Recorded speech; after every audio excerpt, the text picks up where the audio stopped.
Vamos lá então. A ideia é ser bem breve aqui, então espero passar pelos slides de uma forma rápida. Beleza, obrigado. Bom, o título desse talk é Metrificar para prever e não prever para metrificar. O aprendizado a partir de indicadores ágeis.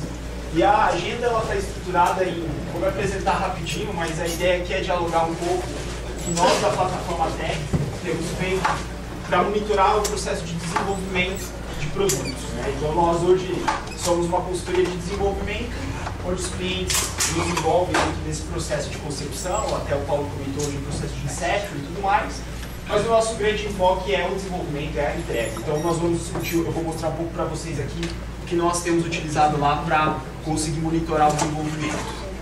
Bom, só me apresentando, meu nome é Rafael, eu trabalho como gerente de projetos lá na plataforma Tech. Sou professor também em curso de pós-graduação do Senac, tanto da parte de gestão de projetos como da parte de mídias digitais, e tenho um pézinho aí dentro da academia, terminando, acabei recentemente meu mestrado dentro da FEL, em São Paulo. Só antes de começar a falar um pouco sobre as métricas, eu queria contar um pouco, uma breve história. Vocês aqui, quantos de vocês trabalham com desenvolvimento de produtos? Por favor. Legal. Parabéns. Então, eu acho que vai fazer sentido esse exemplo.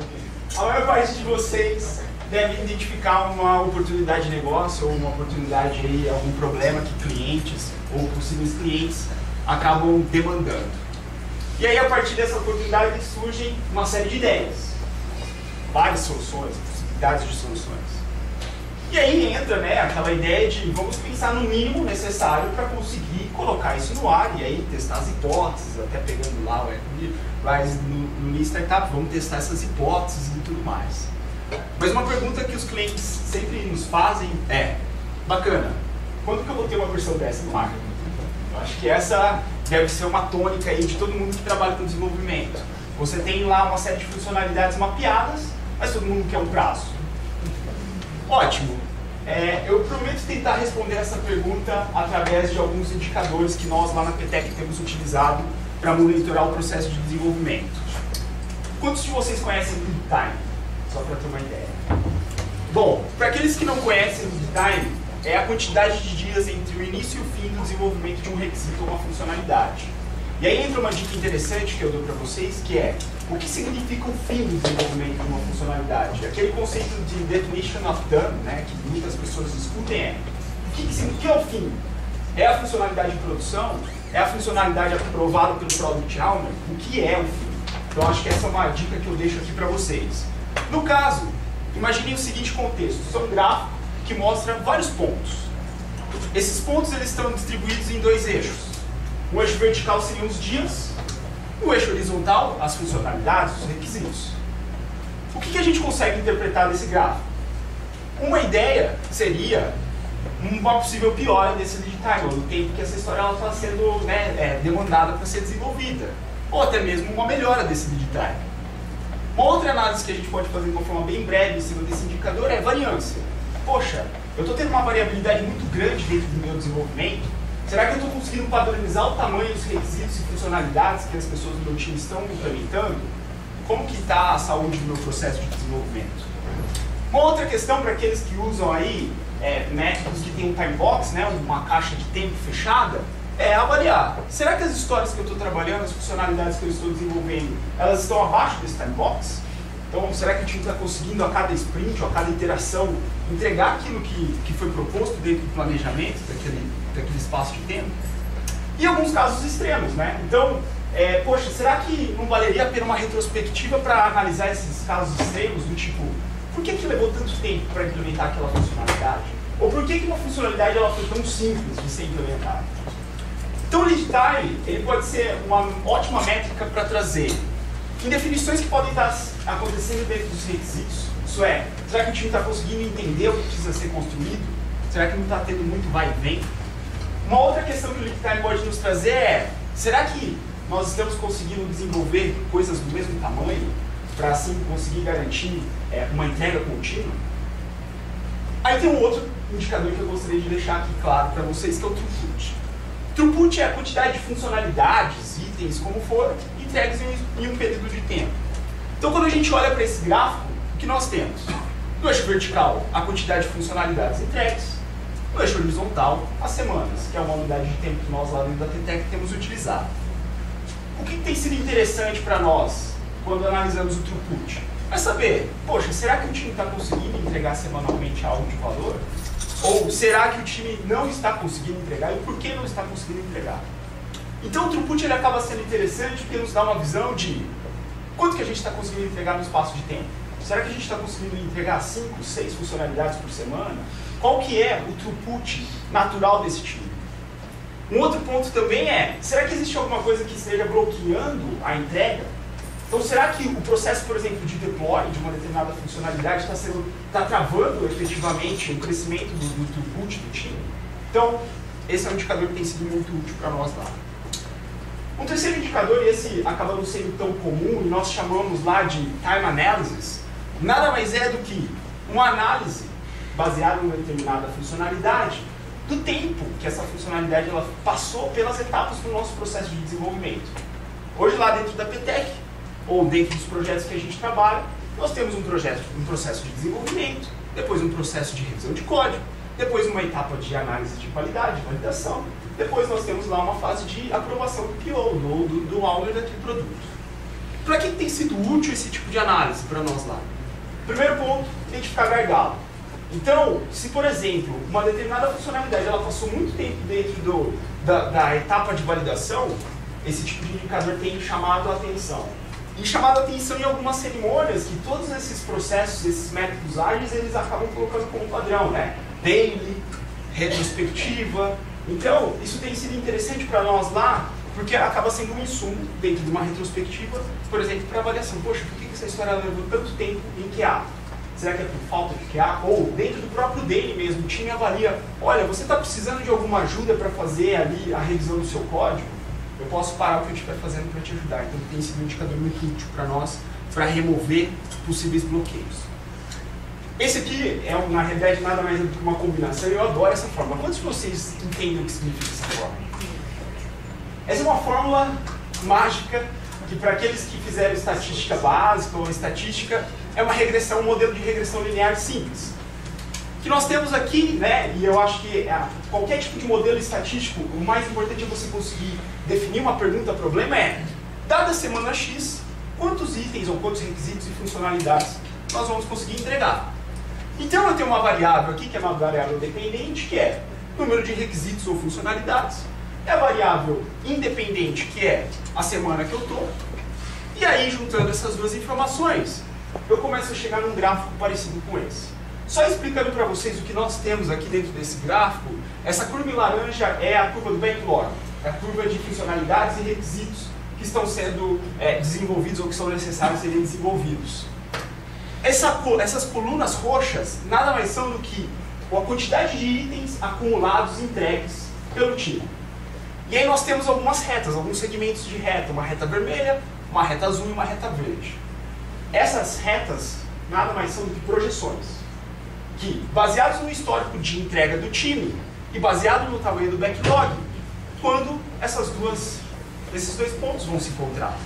E aí nós temos aqui ainda uma estratégia de definir um intervalo de confiança, de, olha, talvez esse backlog ele vai ser entregue um pouco antes da semana X, talvez esse backlog ele está mais certo de ser entregue na semana 60, ou pensando num pior cenário, um pouco mais para frente daquela projeção mais exata. Para que isso tem sido útil para nós lá? Quando o cliente ele chega com deadline, falando o seguinte, Rafael, nós queremos entregar uma versão do produto no dia 25 de dezembro. Se eu já tenho um histórico de entrega do time, e se eu tenho também um acompanhamento do backlog, que é necessário para conseguir entregar isso no dia 25 de dezembro, baseado nessa projeção eu consigo falar para ele, olha, dentro desse cenário, desse deadline que você está pedindo, nesse caso eu consigo entregar. Só que, quanto mais para trás no tempo você vai trazendo esse deadline, talvez possa chegar um momento que eu tenho que te falar o seguinte, olha, o deadline que você está me pedindo aqui, ele não é um deadline realista. É um deadline que, assim, se nós analisarmos a velocidade do time e o tamanho do backlog que nós temos, nós precisamos alguma coisa não está batendo aí. E aí o que a gente vai fazer? Simplificar? desenvolvimento, as funcionalidades, tentar aumentar o throughput do time de alguma forma. Então, esse tipo de ferramenta tem sido muito útil para nós. Para quê?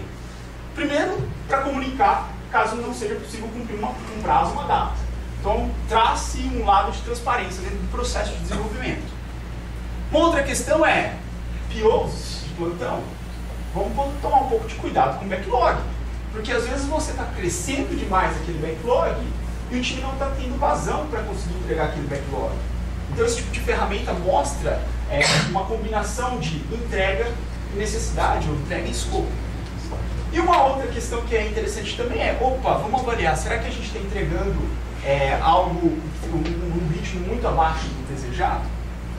Bom, só fechando então, volta àquela pergunta-problema. Quando que uma versão daquele produto ela pode ser entregue? E aí a resposta é, não sei. Só que, o que isso tem sido útil para nós? O que isso tem sido relevante para nós? Ponto número 1. Hoje nós conseguimos monitorar o processo de desenvolvimento do começo ao fim e assim, baseado nisso, propor melhorias contínuas, né? Propor um lado de melhoria contínua para que o time consiga identificar, poxa, será que realmente nós estamos performando no nosso máximo? Então, esse tipo de indicador, esses 4 indicadores que eu mostrei para vocês, tem sido muito útil para monitorar o processo de construção. Uma outra questão é, sabe aquela coisa do tipo, o meu feeling diz isso, meu feeling diz aquilo?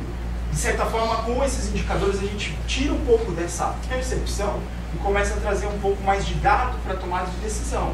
Do tipo, olha, será que efetivamente esse backlog que foi pensado para esse MVP, ele não precisa ser revisado?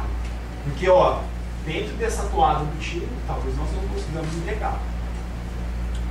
E, acho que esse é um ponto interessante, né? Esse conceito de deadline softs. Quando a gente começa a trabalhar com a projeção, nós começamos a ter um limite inferior, um limite superior de prazo de entrega.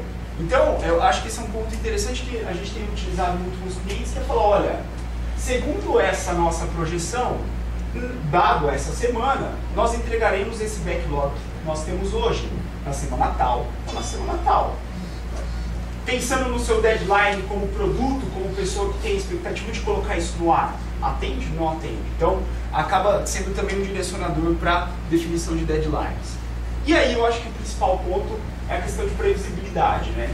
Muita gente fala, eu tenho muito essa linha de raciocínio que, se alguém me perguntar um prazo, dificilmente eu vou conseguir acertar esse prazo, porque desenvolver software não é levantar prédio, enfim, não é nada disso, não é um processo tão controlado.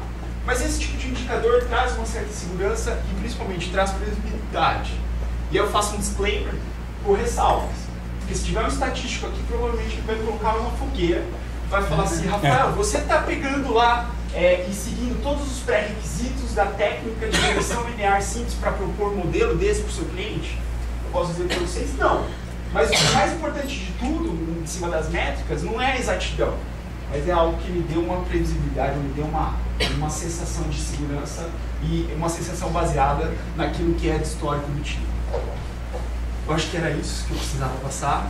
Deixo aqui alguns contatos aí, deixo no Twitter, deixo o blog da Plataforma Tech, porque lá a gente acaba publicando algumas coisas interessantes. E 2 caras que eu tenho lido muito, né, porque eu não quis entrar aqui em polêmica daquele movimento do No Estimates, mas deixo aqui 2 referências interessantes para vocês lerem sobre o assunto. Então, é isso.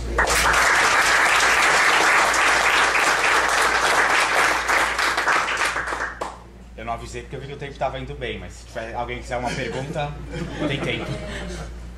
Como tem sido a reação dos clientes quando você apresenta aquele gráfico de previsibilidade com deadline? Isso, com deadline. Uma boa pergunta. Hoje, assim, essa ferramenta ela tem trazido muita transparência para o processo. Então, assim, a reação às vezes do cliente é aquela, poxa, não era aquilo que eu esperava.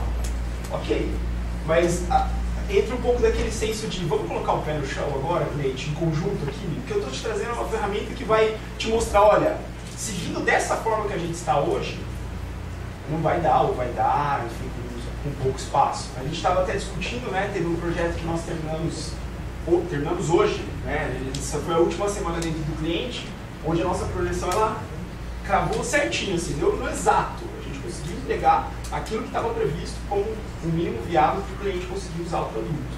Mas foi negociado antes. Foi negociado antes. Esse tipo de interação, por isso que é importante, eu acho que isso faz muito parte do processo de desenvolvimento ágil, né? Você precisa estar a todo momento monitorando, todo momento melhorando, a todo momento comunicando. Uma das coisas que eu gosto muito do preceito ágil é a transparência. Você tem que dar transparência para o cliente, para a equipe. E eu acho que esse tipo de indicador hoje lá dentro da PTEC, o nosso próprio time tem se apropriado disso dentro das próprias cerimônias. Então, tipo, tem gente que chega lá no daily, pô, eu tô vendo que aquela história tá muito tempo em revisão de código. Vamos ajudar a ranquear. Certo? Valeu, obrigado. Valeu,